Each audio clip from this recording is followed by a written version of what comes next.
Alors aujourd'hui, je rentre dans le vif du sujet, ça y est. Première vidéo vraiment concrète sur la sleeve, je vais vous parler de l'origine de ma prise de poids. Pourquoi j'en suis arrivée à cette décision radicale de faire la chirurgie bariatrique. Donc du coup, ça va être une vidéo qui va être, je pense, assez personnelle. Chacun a son histoire, on a tous une raison différente de grossir, des problèmes psychologiques, des facteurs génétiques, héréditaires, des événements de la vie qui n'aident pas. Et le but de cette vidéo, en plus de me livrer, que vous puissiez mieux me connaître, c'est aussi que vous puissiez vous rendre compte de la complexité que c'est que cette maladie qu'est l'obésité. Voilà. Alors, on va commencer par le commencement. Je suis la troisième d'une famille de 5. J'ai un frère et une sœur et je suis la petite dernière. Donc j'ai toujours été la plus gâtée. Je n'ai pas de facteur héréditaire ou génétique en ce qui concerne l'obésité. Par contre, j'ai été élevée dans une famille où l'alimentation et la cuisine avaient une place importante. Et du coup, c'est tout naturellement, de par la bonne chair, que j'ai pris du poids à l'âge de 5-6 ans. Même si d'autres personnes de ma famille n'avaient pas pris de poids, bon bah c'est tombé sur moi. Et malheureusement, ça a amené certains membres de ma famille à faire des réflexions à mes parents parce que l'apparence physique les gênait, le comté rondouillard de la petite fille les gênait et ça a amené malheureusement ma maman à m'imposer des régimes très tôt dans l'enfance. Donc du coup mes premières restrictions elles ont eu lieu assez tôt dans l'enfance. Ça se traduisait, un exemple parmi tant d'autres, un goûter avec mon frère, ma soeur et mes cousins. Eux avaient le droit à de la brioche avec du chocolat et moi j'avais droit qu'à un fruit. Bah tu comprends Céline, t'es grosse, tu prends du poids donc toi t'auras pas de bonbons, t'auras pas de gâteau, tu vas te contenter d'un fruit. Donc les premières sensations de frustration ont eu lieu à cette époque-là, ce qui a amené logiquement à comment dire, à avoir un sentiment d'injustice qui est arrivé, d'incompréhension et puis de mise à l'écart vis-à-vis des autres enfants. Et donc du coup, un sentiment de rejet. Et je pense que c'était à cette époque-là que j'ai commencé à avoir une obsession, à créer une obsession pour la nourriture. Et j'ai commencé à manger en cachette des gâteaux qui continuaient d'être achetés pour mon frère ou pour ma sœur.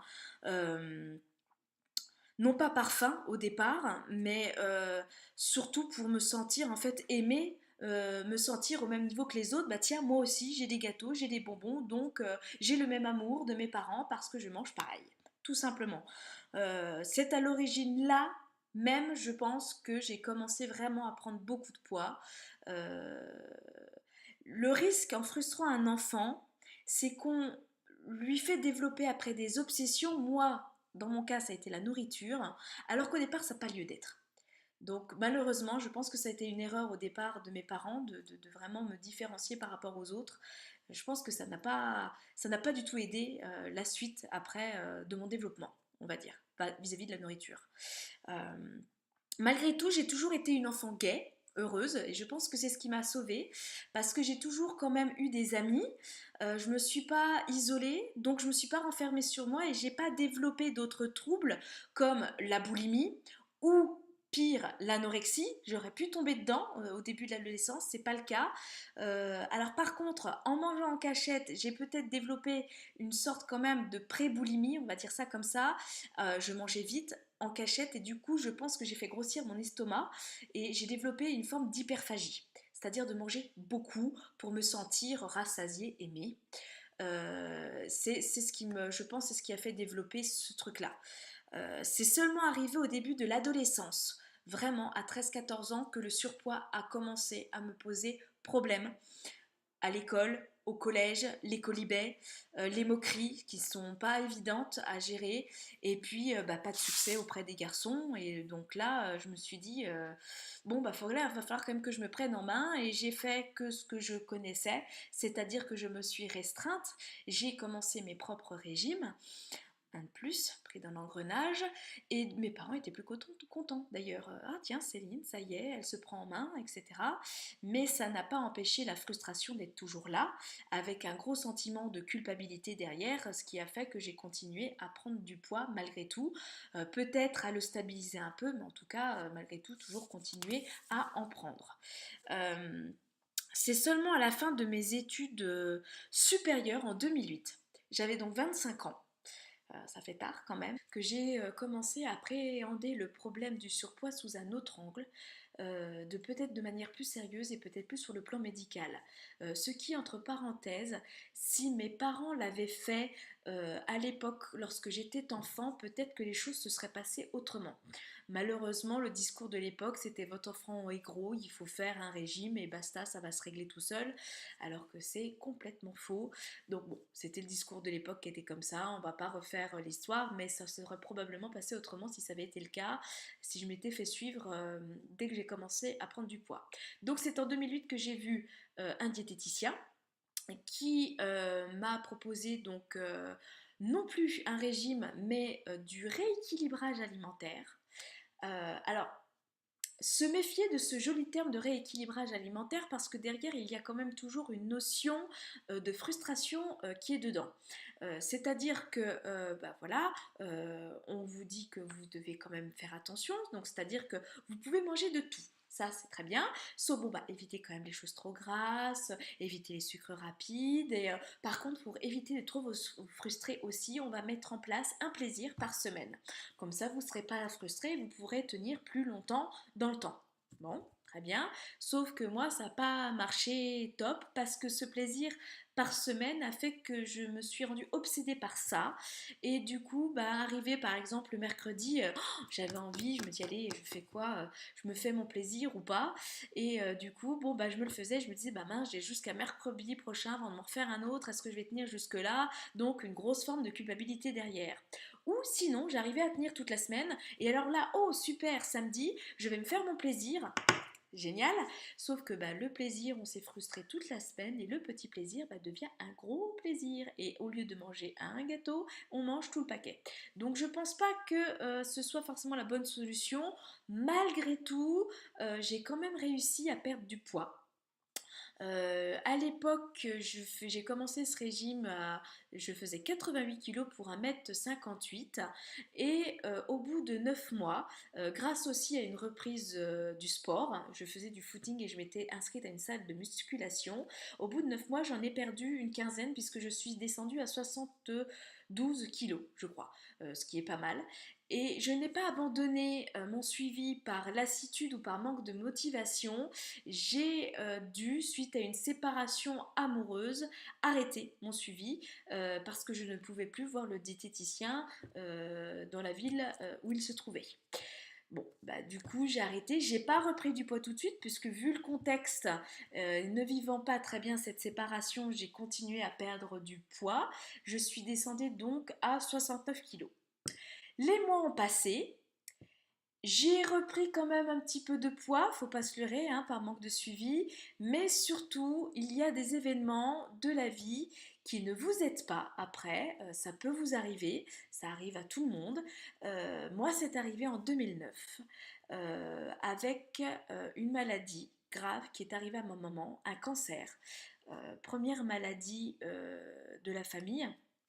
Il y en a eu d'autres malheureusement. Et là, tout s'écroule parce que moi, jusqu'à présent, je n'avais connu aucune grosse maladie dans la famille, ni même un décès. Et là, ben, on ne comprend pas trop ce qui se passe. C'est surtout le cancer, c'est très complexe.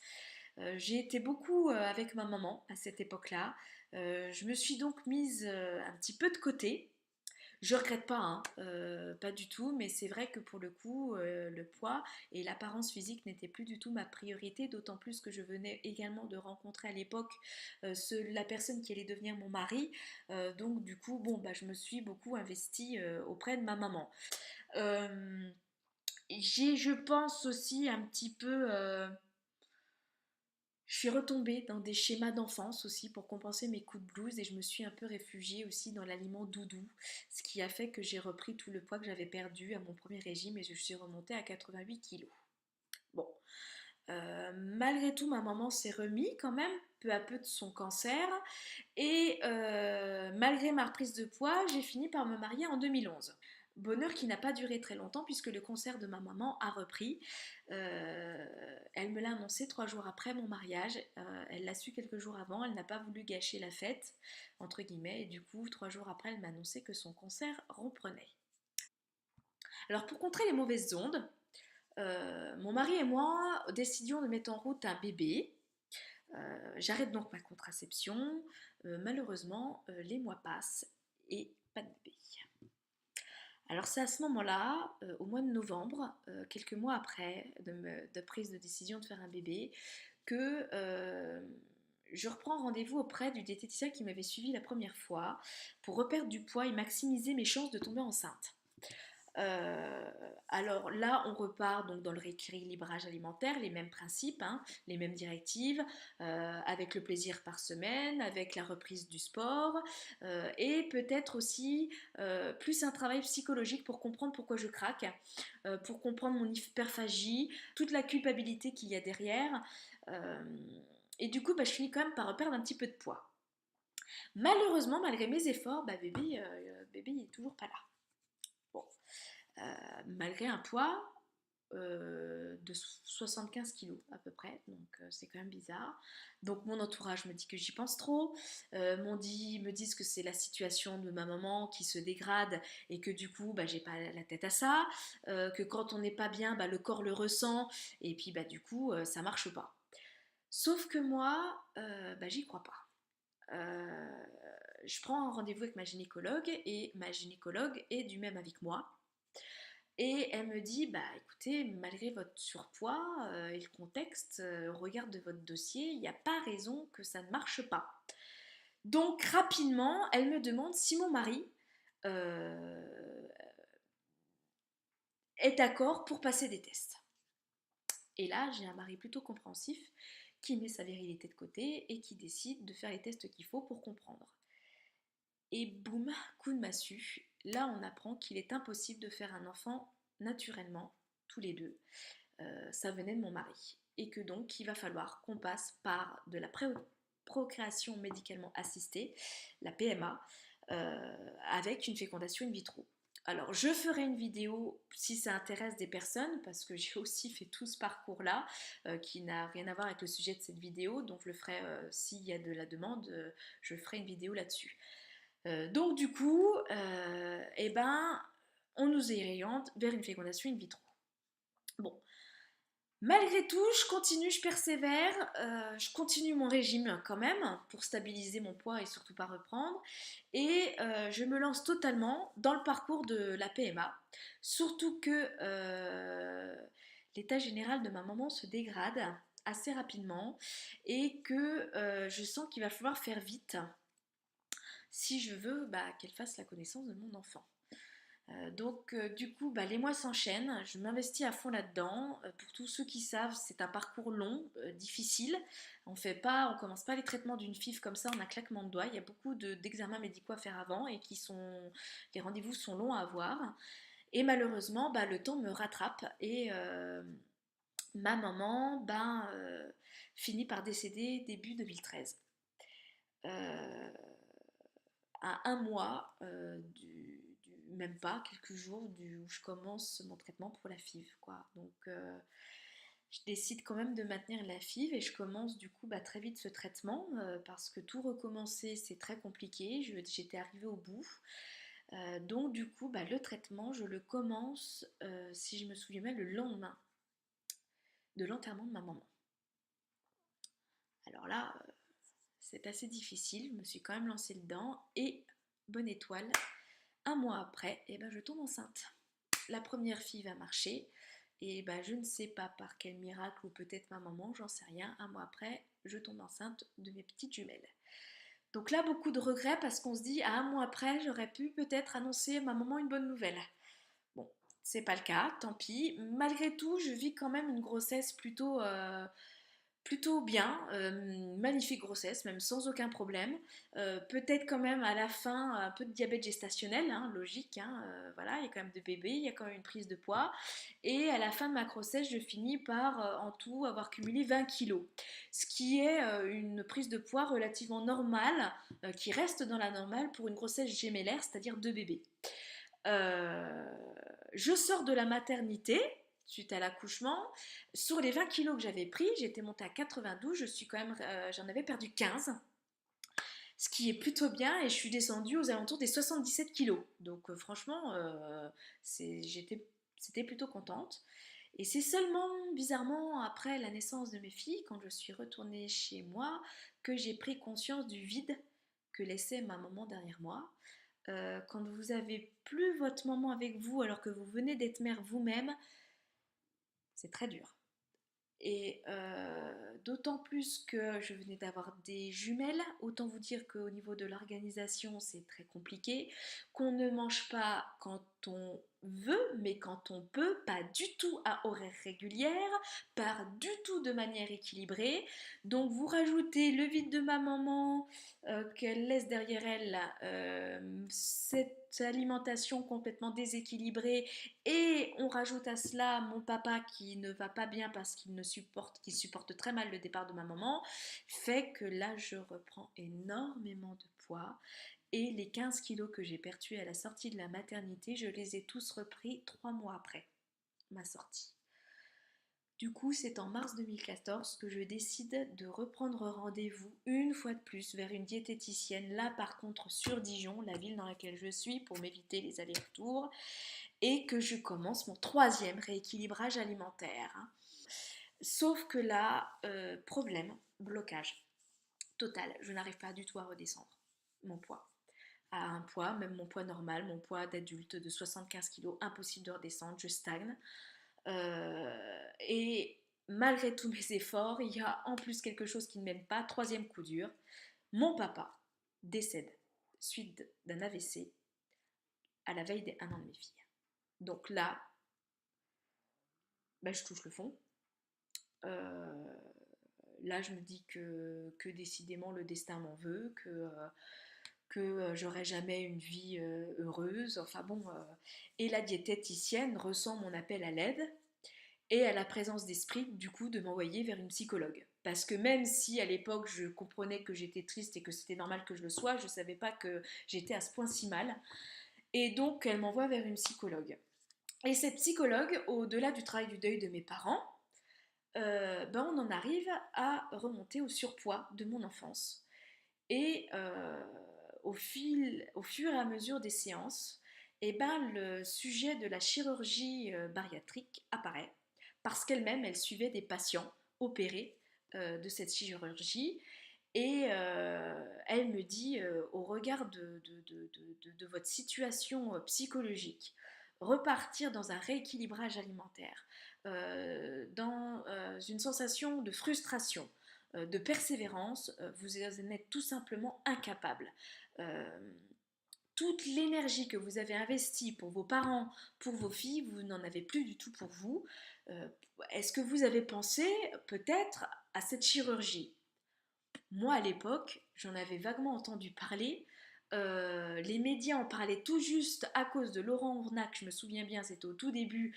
Il venait de se faire opérer et donc les médias en parlaient un petit peu, mais moi je pensais que cette chirurgie était réservée à des gens qui étaient en obésité dite morbide, c'est-à-dire avec un IMC au-dessus de 40. Moi, mon IMC à l'époque était de 37 et je m'étais dit, je rentre pas dans les critères. Et là, la psychologue me dit, mais qu'est-ce qui vous empêche de prendre un rendez-vous auprès d'un chirurgien, de vous renseigner?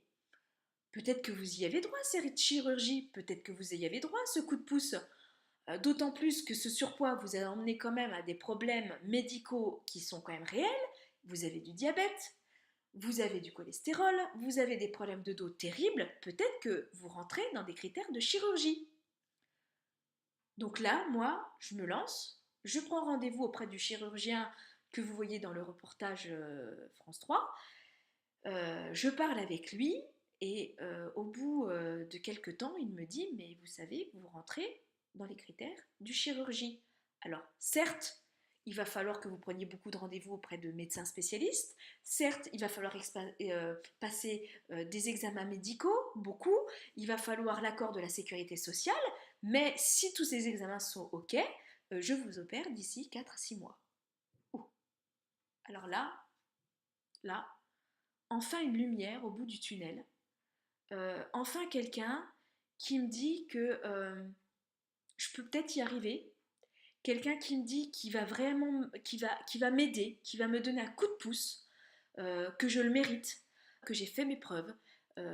J'ai fait 3 régimes très sérieux auprès de diététiciens sur plusieurs années. Ces régimes ont toujours été, ces rééquilibrages, des échecs. Que j'ai eu des événements dans ma vie très difficiles qui fait que j'ai pas forcément eu le temps de m'occuper, malgré tous mes efforts, de manière correcte de mon poids, que psychologiquement, du coup, c'est très difficile maintenant de me replonger là-dedans, et que donc je mérite ce coup de pouce.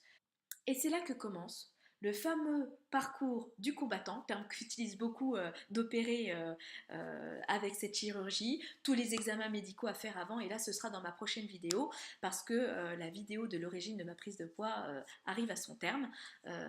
Je sais qu'elle était peut-être un peu longue, mais je pense qu'il était quand même important de vous raconter mon histoire, parce que je pense qu'il faut que vous compreniez que la prise de poids, elle prend en ligne du compte énormément de facteurs différents, psychologiques, génétiques, les événements de la vie qui n'aident pas. Et du coup, c'est ce qui fait que ce qui rend cette maladie de l'obésité extrêmement complexe, et que tous ces facteurs, il va falloir que vous les teniez en compte dans votre guérison, même au-delà de la chirurgie. Euh, je voulais aussi vous dire que mes prochaines vidéos, je pense qu'elles seront quand même sur un ton un peu plus joyeux et plus léger. Je tenais quand même à raconter cette histoire pour que vous, malgré le ton léger des prochaines vidéos, que vous sachiez que je suis passée par des moments très difficiles, que l'obésité, que les kilos en trop, c'est un sujet que du coup je connais bien. On est tous passés par ces moments difficiles, mais que ça n'empêche qu'après, il y a quand même de l'espoir, et que ça n'empêche pas d'en parler de manière légère. Pour tous ceux qui auront suivi ma vidéo jusqu'au bout, sincèrement un grand merci de m'avoir suivi. Je vous dis à bientôt, et n'oubliez pas que la chirurgie est un coup de pouce, pas une opération miracle. Bye.